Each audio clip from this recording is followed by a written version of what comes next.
It's 1649. Ireland, already ravaged by years of rebellion and conflict, faces its darkest hour. Oliver Cromwell. He marches into the country with a single mission: to crush Irish resistance and leave the island shattered.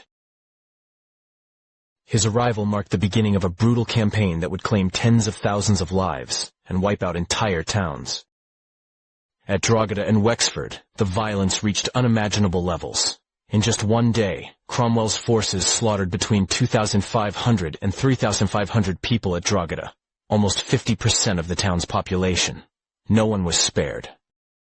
Soldiers, civilians, even priests were butchered without mercy. The horror wasn't limited to combatants. It was total annihilation, leaving a scar that Ireland would carry for centuries. But why did Cromwell go so far? He claimed these massacres were necessary to prevent the effusion of blood for the future. A twisted rationale for unleashing terror on a devastated land. Instead of ending resistance, his actions fueled centuries of anger and hatred toward British rule. This wasn't just about military conquest. It was about sending a message, one written in blood. And over the next few years, that message would be enforced with famine, disease, and mass displacement. Irish society would be torn apart, with over 15% of the population wiped out, through starvation, war, and exile. How could one man and one army wreak so much destruction? Why does the name Cromwell still echo in Irish memory as a symbol of cruelty and devastation? Let's uncover the grim truth behind the Cromwellian massacres and their enduring legacy.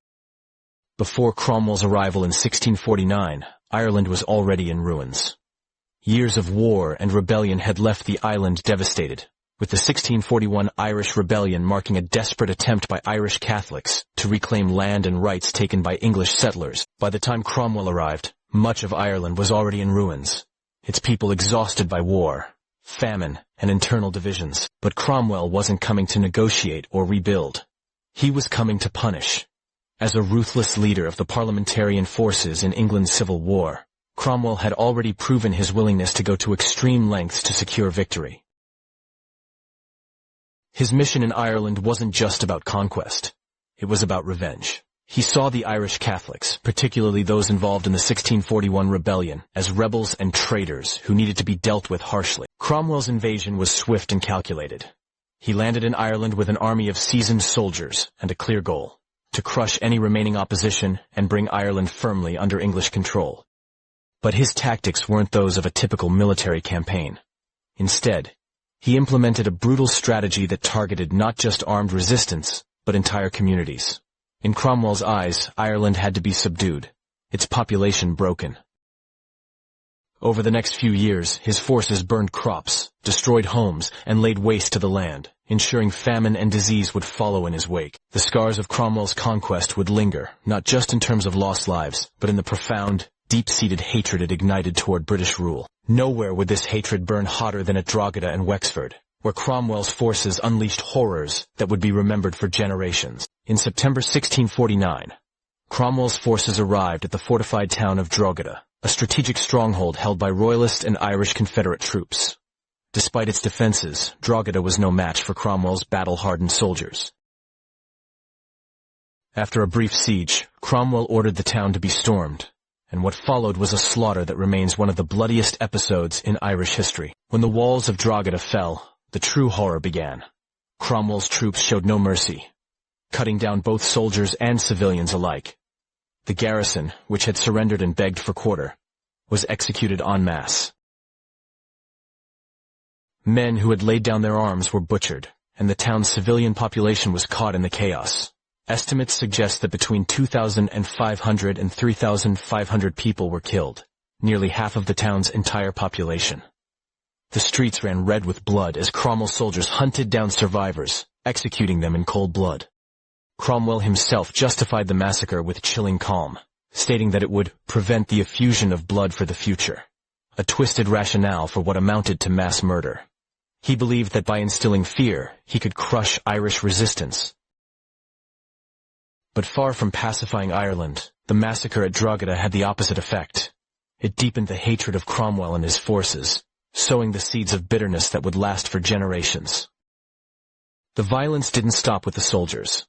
Civilians who sought refuge in churches were dragged out and slaughtered. Priests were particularly targeted, as Cromwell saw the Catholic clergy as a direct threat to his vision of Protestant rule in Ireland. Even the sacred spaces of worship were desecrated and looted, as if to send a message that no one, not even God, could protect the Irish from Cromwell's wrath. In the end, Drogheda was not just a military victory for Cromwell, but a deliberate act of terror meant to break the spirit of the Irish people. Yet, despite the horror, it did not bring the submission Cromwell had hoped for. The massacre became a rallying cry for Irish resistance and a symbol of the cruelty of English rule. Cromwell had won the battle, but in doing so, he deepened a wound that would never heal. Just weeks after the massacre at Drogheda, Cromwell's forces set their sights on another key Irish stronghold, Wexford, a prosperous port town on Ireland's southeast coast. In October 1649, Cromwell's army arrived, prepared to use the same ruthless tactics that had worked so effectively at Drogheda. But what happened at Wexford would be even more chaotic and devastating. As negotiations for surrender began between Cromwell and the town's defenders, the situation spiraled out of control. Before the talks could conclude, Cromwell's forces stormed the town, seizing the opportunity to unleash unimaginable violence. What followed was a scene of total carnage. Soldiers rampaged through Wexford streets, killing indiscriminately. Around 2,000 soldiers and 1,500 civilians were slaughtered in a single day, roughly 30% of the town's population. Civilians were gunned down or hacked apart as they attempted to flee, and many sought refuge in churches, only to be dragged out and butchered.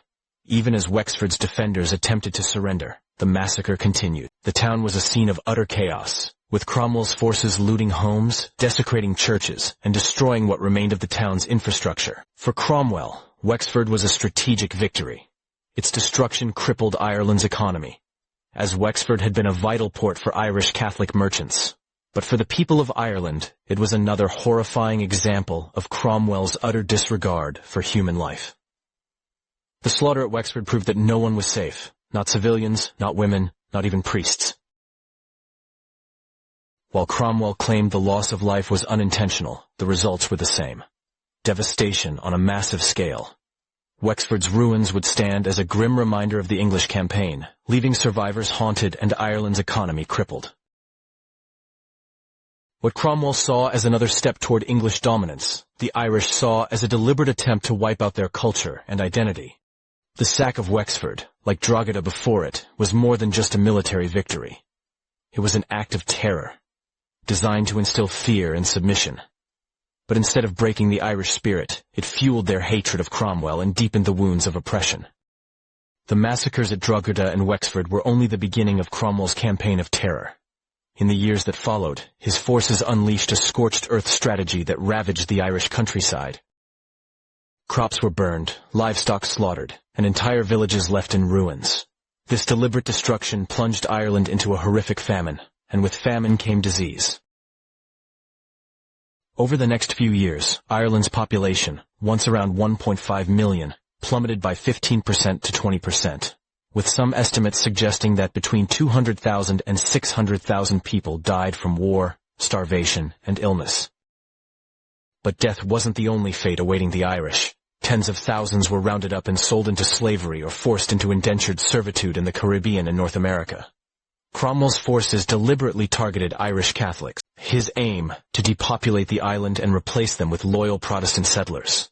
Families were torn apart, with men, women, and children shipped off to distant colonies, their lives reduced to little more than property. Cromwell's campaign was not just a military conquest. It was the beginning of a systematic attempt to reshape Irish society. The land confiscations and the harsh penal laws that followed would enforce English Protestant rule over the Irish Catholic majority for centuries to come.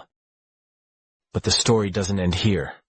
In a future video, we'll delve into the land confiscations and the implementation of the penal laws. Laws that further stripped Irish Catholics of their rights and cemented centuries of English oppression. So, if you want to understand the full scope of Cromwell's legacy and how it shaped the course of Irish history, make sure to subscribe and stay tuned.